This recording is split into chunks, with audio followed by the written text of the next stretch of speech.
My goal before leaving the planet is to reduce the number of kids that are impacted by autism, to find a cure for autism, to work to raise money and to raise awareness, to eradicate it from the planet before I leave here. What's your goal? What's your dream? What is it you want to do with your life? Dr. Joelle Martin said something that I love. She said, what would the world be like if everybody lived their dream? Here's what I've found about life. It's not as complicated as I used to make it. I think that life is about dreams and stories. Everything that exists, the world at one time was barren, but everything that exists, hotels, planes, they weren't here. Everything that we see every day, computers, all of the things that we see, someone had a dream. Someone had a dream of a person standing on stage and their voice being amplified so they don't have to scream and yell and could be heard by thousands. Someone had that dream of how to transport us from one place to the other quickly and safely. The clothes you have on, where you're now seated, all came out of somebody's dream, the world's greatest achievement. What is your dream? I said that you have something special. I didn't say that just to be kind. I said it because it's true. You are God's chosen vessel. You were chosen, 1 out of 400 million sperm.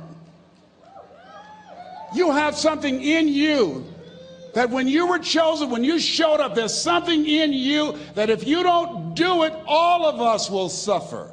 Repeat out to me, please. Live full. Die empty. Let's say it again. Live full. Die empty.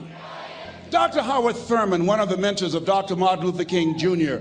and Albert Schweitzer and Mahatma Gandhi, he was a very brilliant writer. He wrote some things that really grabbed me. He wrote, "Deep is the hunger, the voice of the genuine, the centering moment." During the time after receiving 238 radiation seed implants, I was reflecting on his words, and these words kept me up that night. He said, the ideal situation for a man or woman to die is to have family members praying with them as they cross over. He said, but imagine, if you will, being on your deathbed and standing around your bed, the ghost of the dreams, the ideas, the abilities, the talents given to you by life, and that you, for whatever reason, you never went after that dream.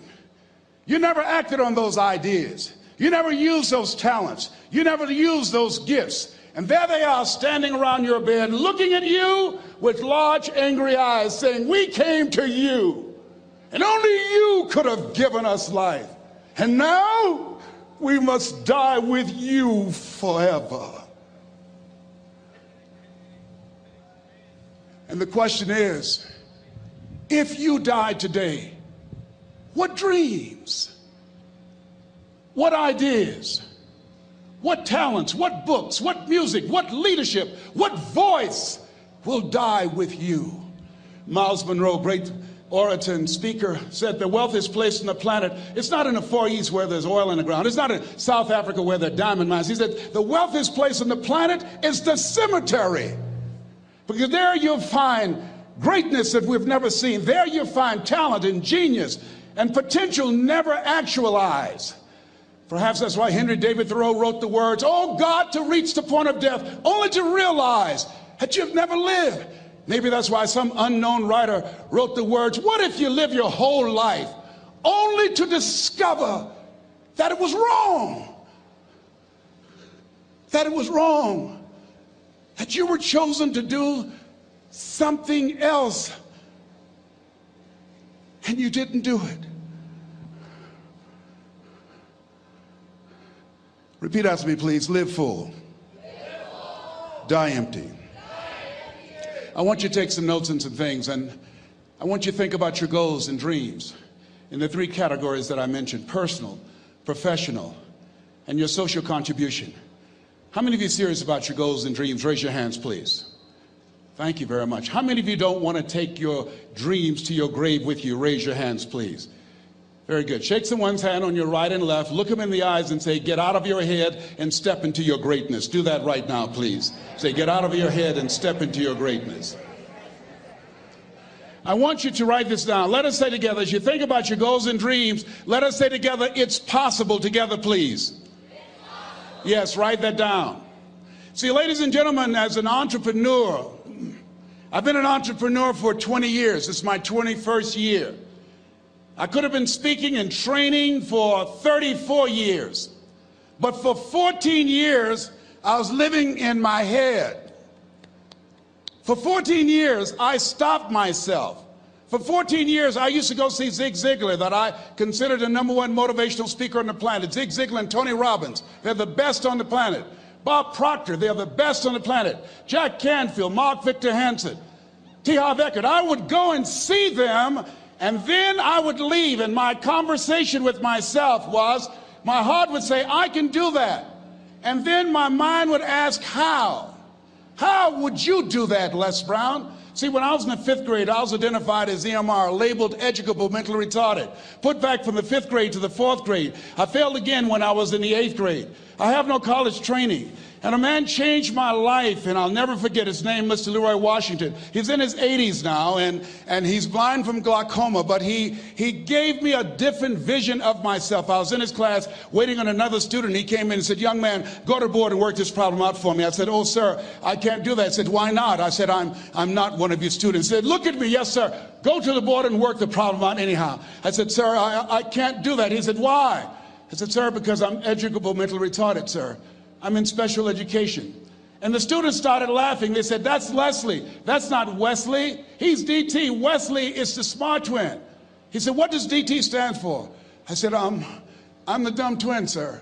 And as the students laughed at me, he came from behind his desk, he looked at me and he said, don't you ever say that again. Someone's opinion of you does not have to become your reality.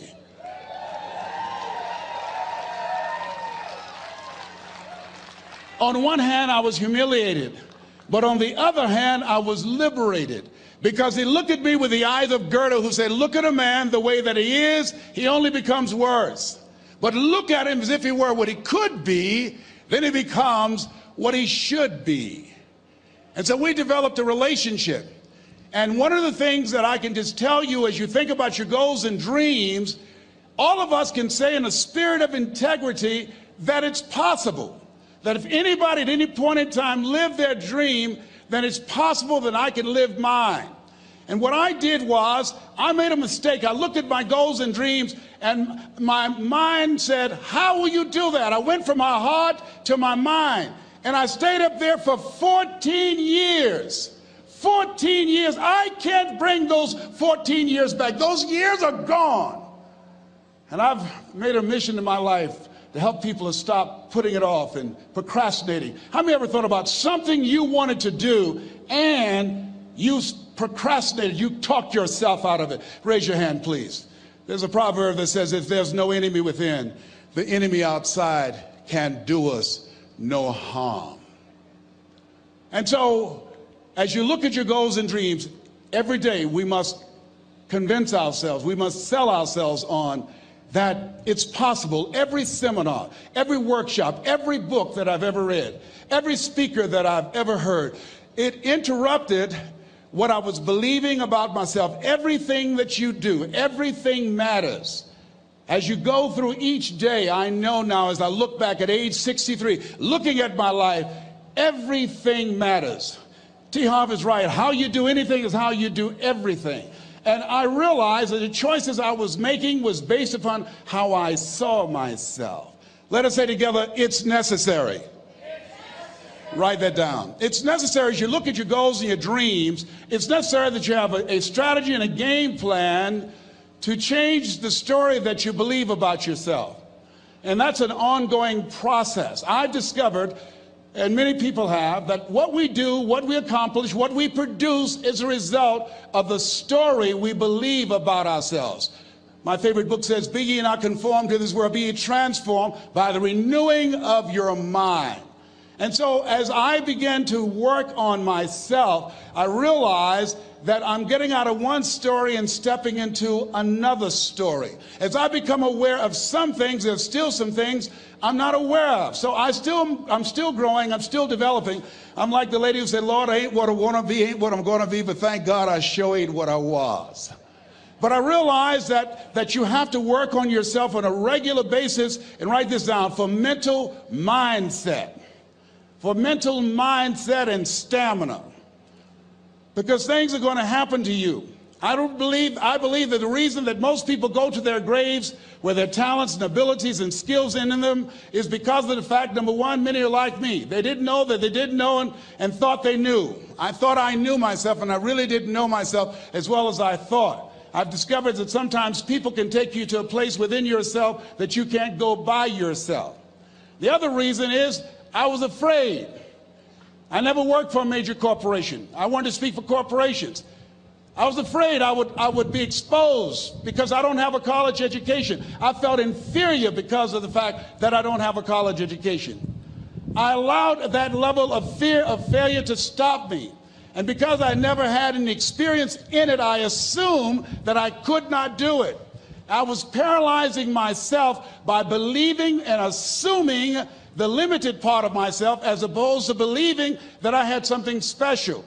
You have something special. There's something you want to do. Because you don't know how to do it doesn't mean that you can't learn. I like something that I heard. You don't have to be great to get started, but you have to get started to be great.